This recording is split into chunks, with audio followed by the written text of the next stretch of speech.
ప్రతి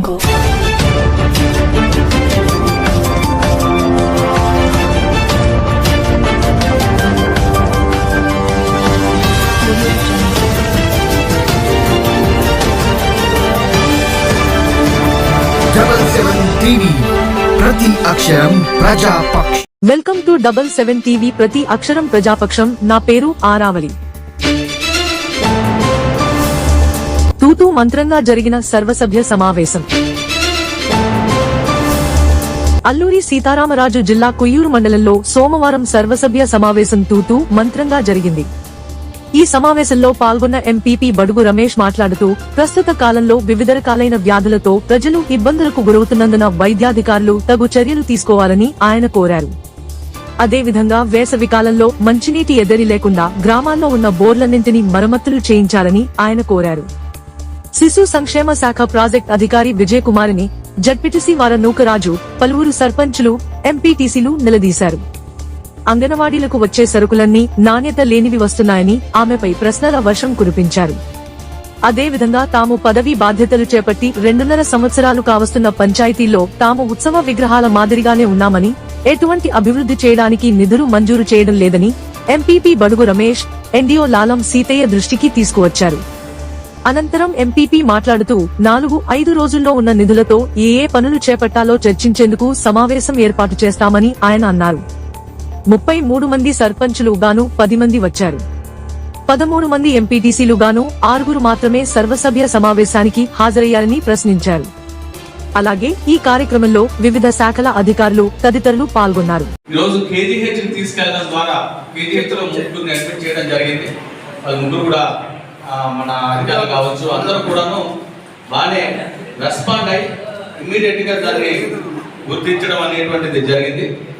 ఆ జబ్బుకు సంబంధించినటువంటిది ఏదైనా సరే మిగతా వాళ్ళందరూ కూడా పూర్తి స్థాయిలో బాధ్యత తీసుకోవాల్సినటువంటి ఆవశ్యకత ఎంత ఉంది. ప్రధానంగా పిల్లలు కొన్ని నెలల పాటు స్కూల్స్ లో ఉంటారు కాబట్టి సిబ్బంది అందరూ కూడాను స్కూల్స్ మీద ఎక్కువ దృష్టి పెడుతూ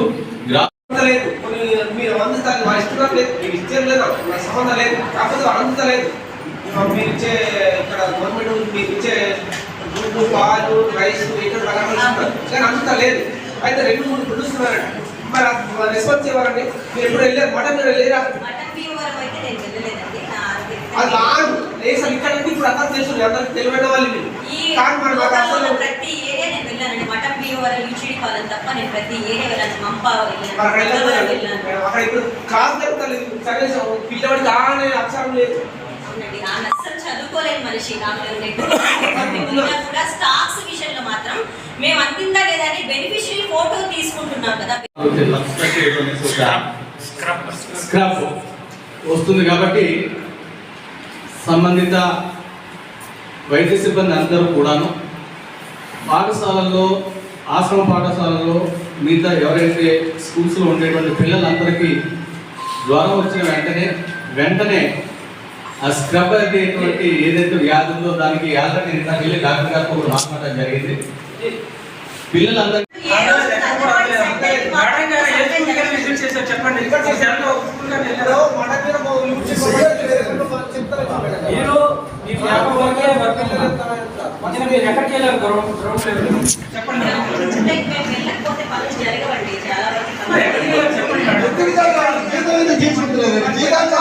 కూర్చుంటారు గవర్నమెంట్ పంచాయతీ అనుసంధానం ఉంటుంది. అది ఏదైతే వస్తువు జరుగుతుంది.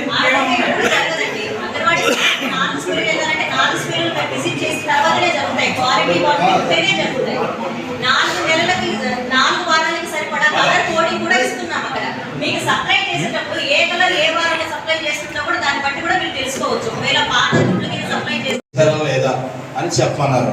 ఏది చెప్పడం, వినడం, వెళ్ళిపోవడం జరుగుతుంది తప్ప కనీసం ఒక సర్పంచ్ చెప్పింది కూడా ఎవరో పట్టించుకోలేని పరిస్థితి. దయచేసి మరి మేము ఒక అధికార పక్షంలో ఉండి మరి ప్రతిపక్షంలో మాట్లాడుతున్నాం అనేసి అనుకుంటే మరి కాదు. కానీ మరి మా సైడ్ నుంచి ఏ ఒక్క సర్పంచ్ కూడా హ్యాపీగా లేడు. కనీసం ఒక సర్పంచ్గా అక్కడ ఏం పని చేసామనేసి ఎప్పుడు మేము జనాలు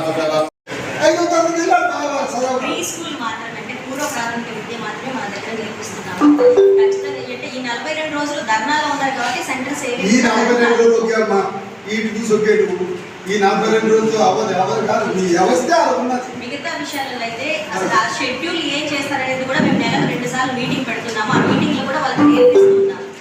నేను చెప్పేది వేరే నువ్వు చెప్పేది వేరే. మీటింగ్ ట్రైనింగ్స్ మీటింగ్లు పెట్టేది అయితే రాసి ఇచ్చేది వెళ్ళిపోవాలి. వాళ్ళు చెప్తాను లేదా చూసినావా అని అడుగుతున్నాను. అది ఎక్కడ నువ్వు పేపర్లో రాలేదు. మేము గెలిచి 2.5 సంవత్సరాలు ఆతాను 3 సంవత్సరాలు ఆతాను. ఏ పేపర్లో కూడా నువ్వు పలానా అంగన్వాడీ సోమవారం వెళ్ళి చెక్ చేసిందన్న పాపాలు లేదు. మీరు చెప్పడం మటుకు నీట్గా కప్పులు చెప్తారు. అది మటుకు లేదు అక్కడ అవలేదు. మేము చూపించాం డబ్బులు నాయకుడిని పాపేసేసింది. ఏమా ఎందుకు తీసుకుంటారు? మీరు చెక్ చేయండి. గవర్నమెంట్ డబ్బు అనవసరంగా ఎక్కడ డెవలప్ అవ్వలేదు అంటే మీరు ఏమంటారనుకోండి, కానీ ప్రజాప్రతినిధుల వల్ల మా గవర్నమెంట్ వల్ల డెవలప్ అవ్వలేదంటే ఒప్పుకోండి. ఈ వల్లే డెవలప్ దెబ్బతింటారు. లేకపోతే ఇన్సూరెన్స్ వెళ్ళేవా, మటన్ బీమాలు వెళ్ళేవా చెక్ చేయాలి కదా. నువ్వు ఇచ్చేంత సంబరం కాదు. అందుతున్నాయో లేదో కూడా చూడాలి కదా. ఏమి అదమ్మా నువ్వు ఇచ్చిన గుడ్డు అందుతున్నాయో లేదా. కొంతమంది గంటల మీద బాగుంటున్నారు, బాగలేదు. ఇప్పుడు అర్థంతో వస్తున్నాయి ఇచ్చేస్తారు, ఓకే దాని పక్కన పెట్టాలి. కానీ నువ్వు ఇచ్చిన గుడ్డు బాగుందా లేదా, అది సక్రమంగా అందుతుందా లేదా వెరిఫికేషన్ చూడాలి కదా. నువ్వు చూసావా? ఒకటి ఇంకోటి కాదు, గుడ్డు ఇచ్చేస్తున్నావు కానీ గుడ్డు పాలు అన్ని ఇచ్చేస్తున్నావు జగన్ ఇచ్చింది, ఓకే. కానీ అక్షరాలు వస్తున్నాయి కూడా చూడాలి కదా. గుడ్డు పాలు ఇచ్చిన వాళ్ళు ఇంటికి తగిలేదు కాదు కదా.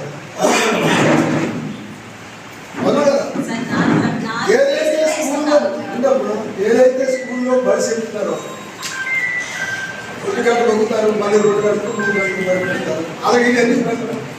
పిల్లలు ఏర్పడం లేదు కదా. ఎక్కడో అక్షరం చూపించిన ఒక ధర్మానం సంబంధించింది. ధర్మానం సూపర్ 2 కోట్ల ఎంత బస్ ఇంగ్లీష్లో మాట్లాడుతుంది. అప్పుడు ఉన్న వాళ్ళు చూడండి. మా స్కూల్ చూడండి ఎక్కడ పోతుంది. మా స్కూల్ చేస్తే ఒక అక్షరం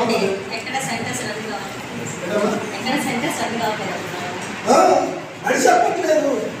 తీసుకెస్తారు, తీసుకొని దగ్గర కూర్చొని మరి చెప్పాలి. గుడ్లు పాలిచ్చేసి తమిళనాడు తిరగడం కాదు, కూర్చొని మరి చెప్పి వాళ్ళకి నేర్పాలి. అందుకే కదా ఎన్నో కోట్ల కాదు. ఏటా మిర్చిని తినడం పోవడం, బస్ ఎక్కిపోవడం, డబ్బులు ఉంటే డబ్బులు రాకపోయినా ఎందుకు గౌరవం లేదు. మా దయచేసి జడ్పీటీస్ గారికి ఎంపీటీస్ గారికి మా ఎండో గారికి చెప్తున్నాము, మండల అధ్యక్షుడికి కనీసం ఇప్పటికైనా సరే అధికారులు గుర్తించేసి మమ్మల్ని 4 లక్షలు 5 లక్షలు 6 లక్షలు ఖర్చు పెట్టాం. మేము డబ్బు గురించి కాదు, ఏదోలాగా ప్రెసిడెంట్ లబ్ధి పొందడానికి కూడా కాదు. ఒక ప్రెసిడెంట్గా పదవి తీసుకున్నాం కదా, ప్రెసిడెంట్గా గెలిచామా లేదనేది కోసం మేము డబ్బులు ఖర్చు పెట్టాము. ఇప్పుడు 6 లక్షలు 5 లక్షలు నెక్స్ట్ మళ్ళీ ఎలక్షన్ 2-3 నెలలు అయినా ఉంది ఎలక్షన్. ఇప్పుడు వచ్చి ఒక సీసీ రోడ్డు కానీ ఒక డ్రైనేజ్ కానీ ఏమి కూడా ఒక సర్పంచ్ చేయలేదండి. ఎందుకు ఇంక ఈ సొల్లు మాటలన్నీ ఆడుకొని మేము మీటింగ్ ఎందుకు పెట్టుకోవడం. మళ్ళీ నెక్స్ట్ ఎలక్షన్ వస్తుంది, ఎప్పటికెళ్ళి మేము ఓటు అడగడం, ఏం చేసామని మేము ఓటు అడగడం. కనీసం మీ జడ్పీటీసులు ఎంపీటీసులు ఏమిటో మండలంలోనే ఒక తీర్మానం చెప్పి బయటకు పంపిస్తున్నారా? సర్పంచులు ఇంత నరకం అనిపిస్తున్నారు, ఇంత బాధపడుతున్నారు, మీరు పట్టించుకోలేదు. మాకు ఏంటంటే ఇంకా ఇలువ లేదు, పరువు లేదు. దూ అంటే రాడా, చీ అంటే పోవడం అన్నట్టుగా మేము చేస్తున్నాం. ఒక సత్యనారాయణ కూడా గుర్తింపు లేదు. సర్పంచ్లు అంతే. ఇప్పుడు వచ్చాక నేను 3 సంవత్సరాలు అవుతుంది, కానీ అక్కడికి వెళ్ళి సత్యనారాయణ వెళ్తే నా కుర్చీ ఎక్కడ వస్తుంది ఎదుర్కోవడం ఎక్కడ. మీకు నచ్చినట్లయితే లైక్ చేయండి, షేర్ చేయండి, సబ్స్క్రైబ్ చేయండి, పక్కనే ఉన్న బెల్ ఐకాన్ క్లిక్ చేయండి.